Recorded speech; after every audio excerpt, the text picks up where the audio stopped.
throughout the game. Well, I can.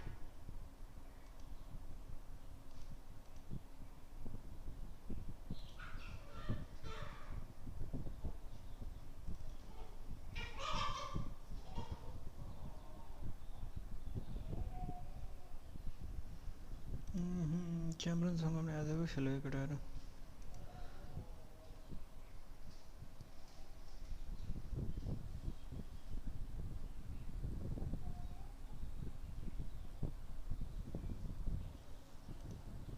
Minutes they've had the previous for the past 5 minutes. Looking here, I mean, just look.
Team fights.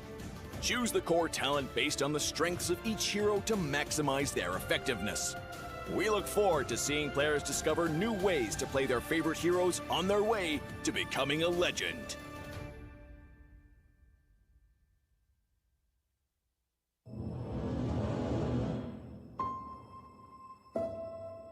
One purpose,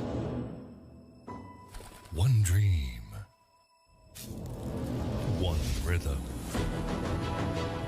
one step closer to glory. Enemy spotted. They say history remembers the winner. So who will be the ones writing the future?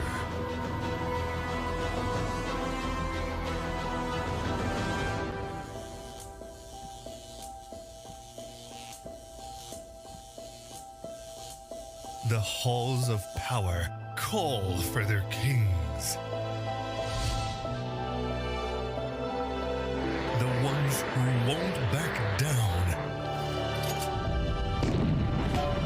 The ones who believed.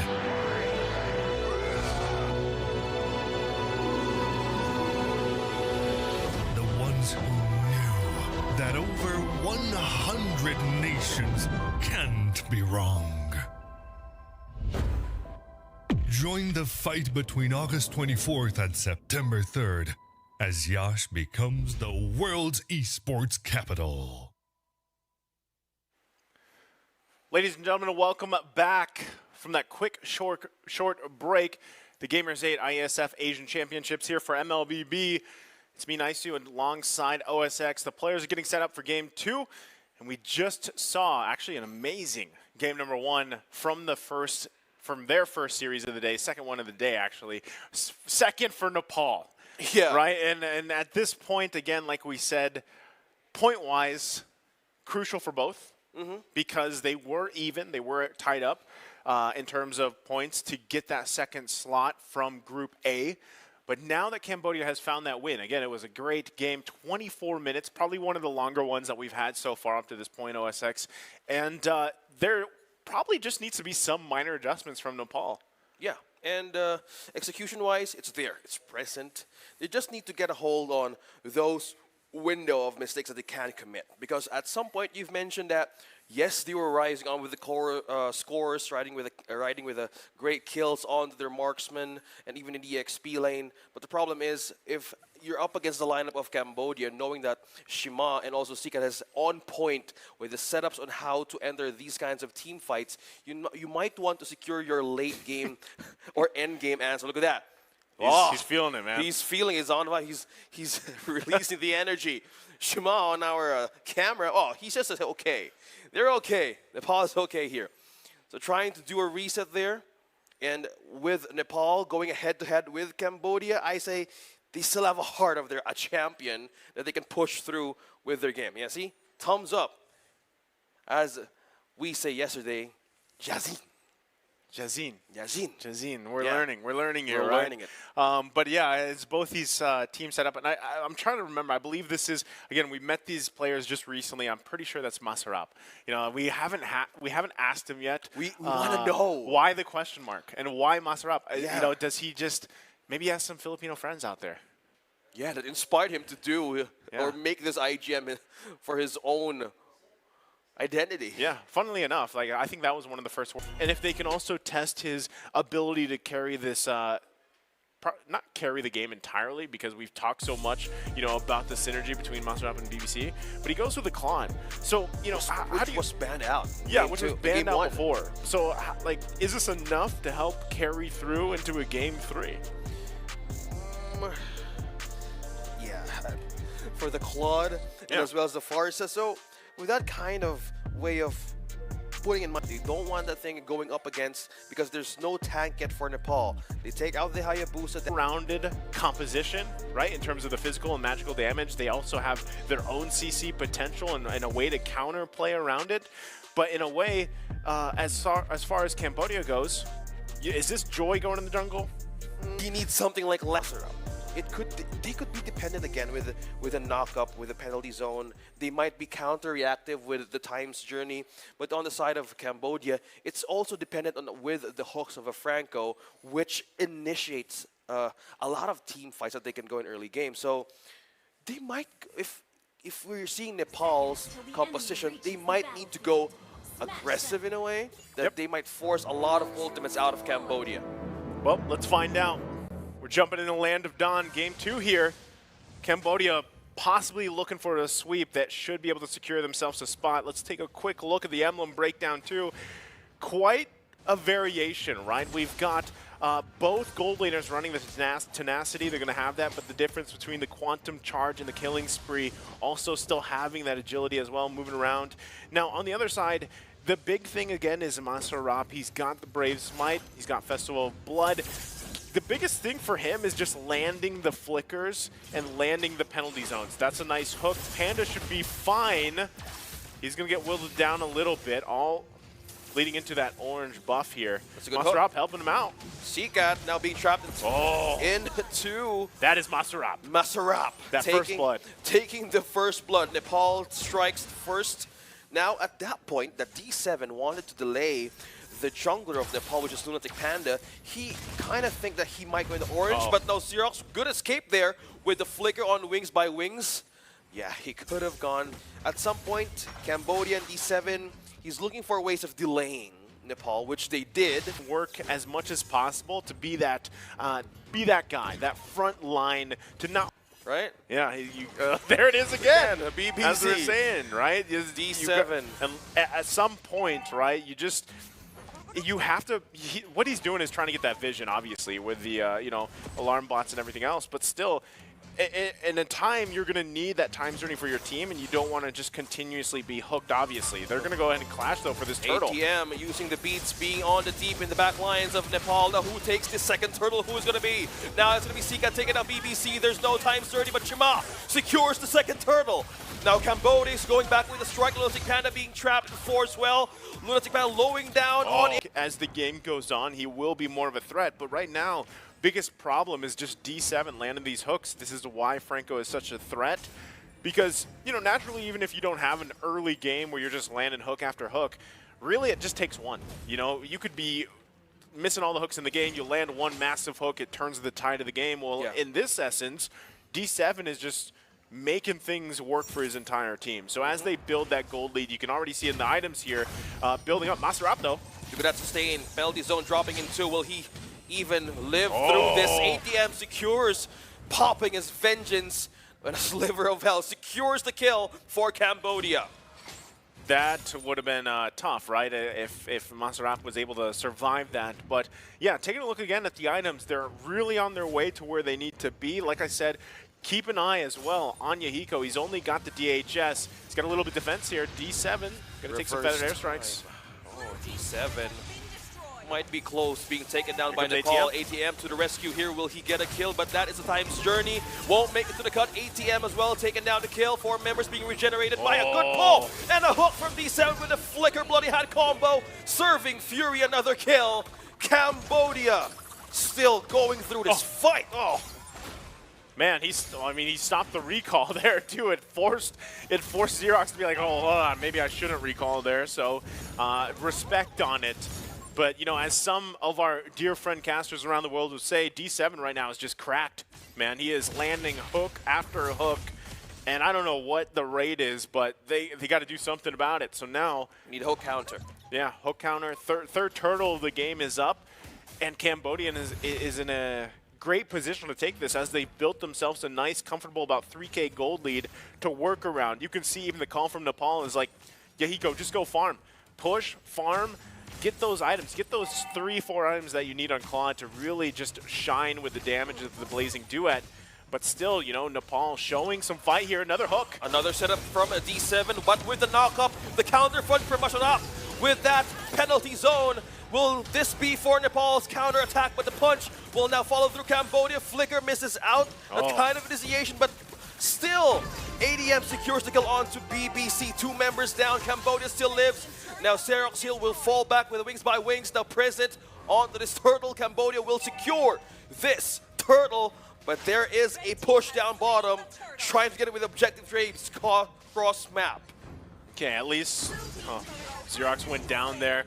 It's tough because this is what we saw similarly, right? Where Cambodia, they put the pressure on when they start getting this momentum, and it's always around kind of the mid-late game transition. We're 8 minutes in here. Turtles have all been taken care of, and it leads to a really strong First Lord kind of objective take. Even ATM, right, having the confidence enough. Oh, hold on. Thorn Rose, he's just getting it through all the defenses. Yeah, he go. Oh, he went in too deep. Ankles broke. Whew. Yeah. He wants to be flashy, but, you know, things like that can happen. Oh, no. ATM, will the Vengeance make it through? No, he won't. Lunatic Panda, that's 2 kills for Nepal.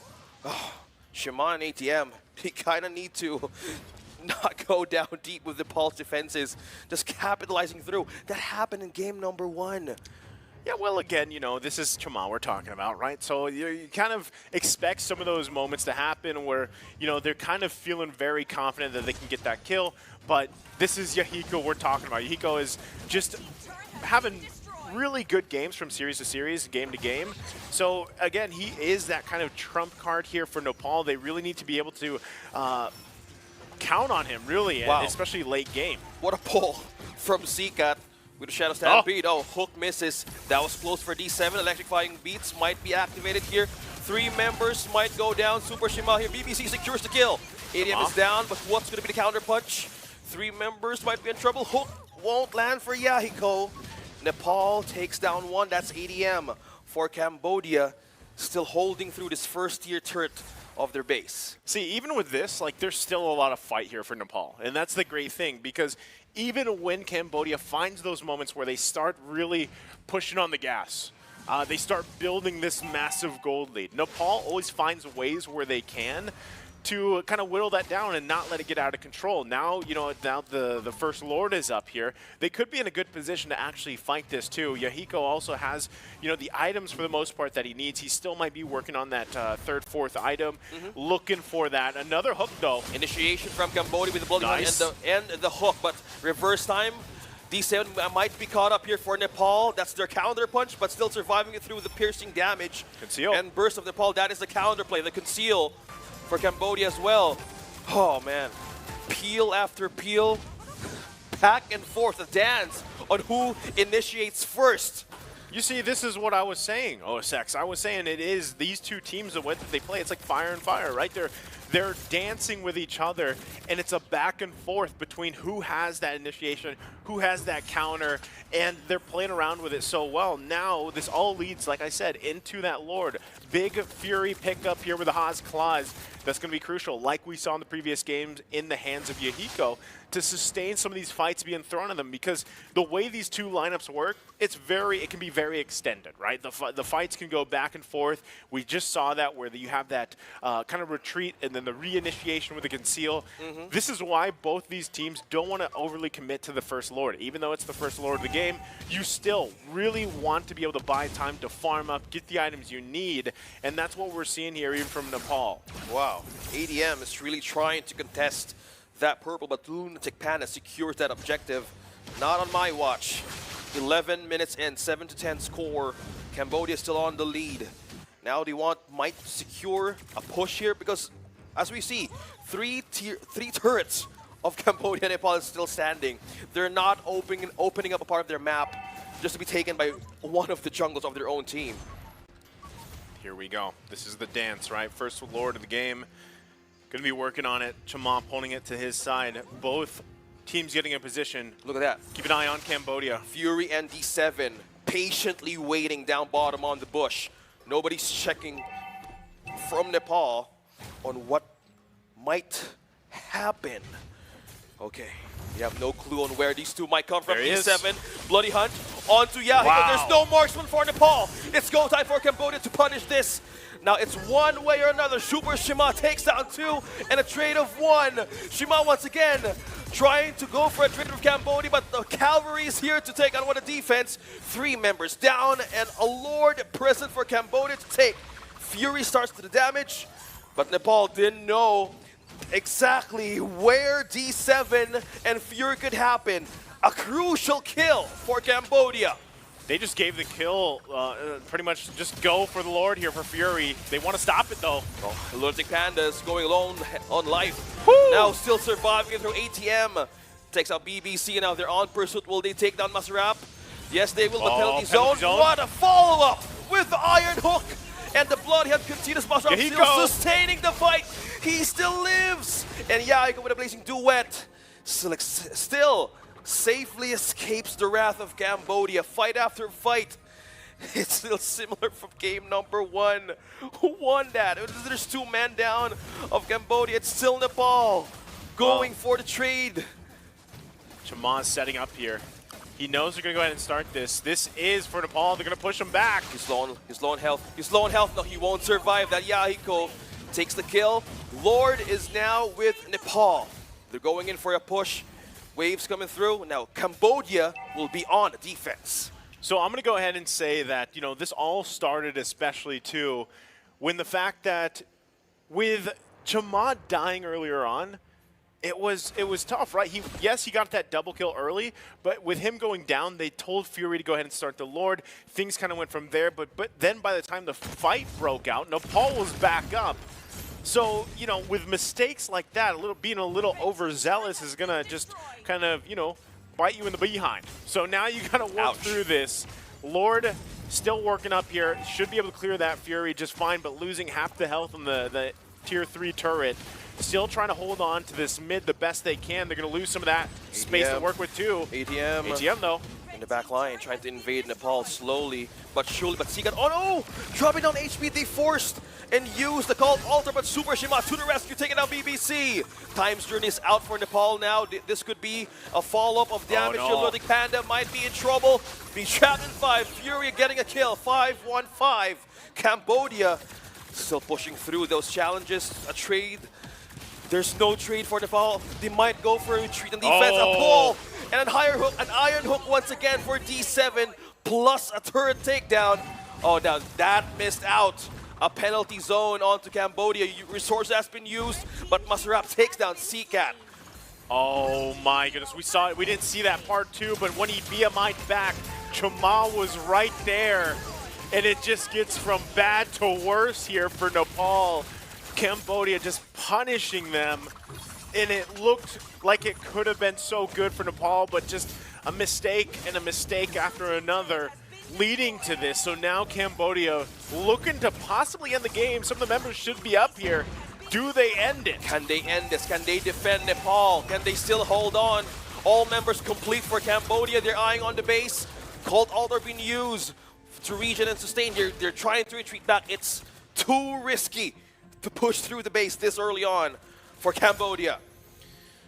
Man, if just looking at this game, D7, massive on this Franco, 0-0 and 10, and I wish we had, you know, just the hook figures here, the accuracy rate, if you will, because he has just been finding the right targets, and even Xerox, you know, taking out massive feathered airstrike damage is crucial here. Even looking at the items, right there, everybody, for the most part, for Cambodia is where they need to be. Biggest thing, though, even with, you know, you have Yahiko with most of the items that he needs for the Claude to shine, the problem is once you look for those penalty zones coming out from Masarap, which he just missed that recent one, right? Wasn't able to get it. And then you use the Blazing Duet with Yahiko, even if you have all those items, but you're not able to find the target, and that point he was looking for Fury, you lose so much firepower, right? So now we see possibly a really big potential play coming through here. This will be massive if Nepal can pull this off. They still do have to worry about ATM pushing the top side. That's why we see a transition from Yahiko to go deal with that, most likely probably utilizing the Blazing Duet as well to try to clear it as fast as possible. But look at this play here coming out from Cambodia. Oh, it's wrapping around from the back line of Nepal. What to be the security here for Cambodia? That is the beats going through the defenses of Nepal. They didn't see it coming. BBC is down. BBC is down for Nepal. And now Cambodia is utilizing this mistake that Nepal made. Now they have the Lord here to take on the push, and minions are pushing in the mid lane of the base of Nepal. It's so much to deal with here. They're still going. And Super Shima secures the objective. Masarap is still sustaining. That's the burn from ATM. A Lord push to the mid. Waves coming in from top, mid, and bottom. How will Nepal bounce back from this? Well, they're going to have to defend, right? Defense-wise, they're still good. I mean, they have great clear, but they got to watch out for these hooks, man. That's one, deal with this Lord as fast as possible, because Cambodia looking to march it in here for a sweep if they can get it off. Okay, now the base is half for Nepal, half HP. They eyeing for locking the tab, but Super Shima, there's no time's journey for Nepal once again. Now the Lord is still pushing through, but ADM is down.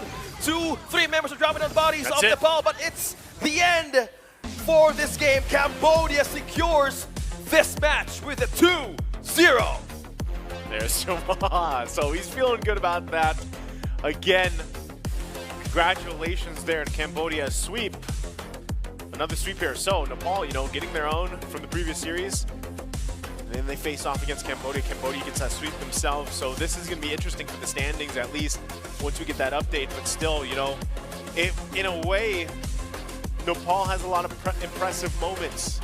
But you see that